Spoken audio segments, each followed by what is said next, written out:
শয়তানের নিঃশ্বাস নামে পরিচিত রাসায়নিক ব্যবহার করে প্রতারণার অভিযোগে চক্রের সদস্য নাসির গাজীকে গ্রেপ্তার করেছে বরিশালের পুলিশ।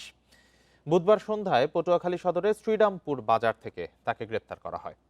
পুলিশ জানায়, গত 20 সেপ্টেম্বর বরিশাল শহরের ধান গবেষণা ইনস্টিটিউট রোডের বাসিন্দা তাহমিনা বেগমের কাছ থেকে স্বর্ণালংকার ও নগদ 45,000 টাকা নিয়ে যায় প্রতারকরা। তাহমিনা বেগমকে রাসায়নিক দিয়ে অবচেতন করা হয়।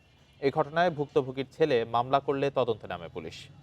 সিসি ক্যামেরার ফুটেজ বিশ্লেষণ ও তথ্য প্রযুক্তির সহায়তায় নাসিরকে শনাক্ত ও গ্রেপ্তার করা হয়। চক্রের বাকি সদস্যদের গ্রেপ্তারের চেষ্টা চলছে বলেও জানিয়েছে পুলিশ।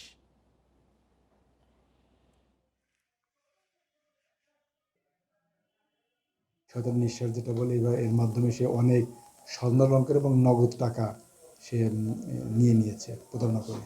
এই মামলা আছে আমাদের কাছে। আমরা সেই মামলার প্রেক্ষিতে দীর্ঘদিন যাবৎ অনুসন্ধান করে, তদন্ত করে, তথ্য প্রযুক্তি ব্যবহার করে তাকে আজকে গ্রেপ্তার করতে সক্ষম হয়েছে।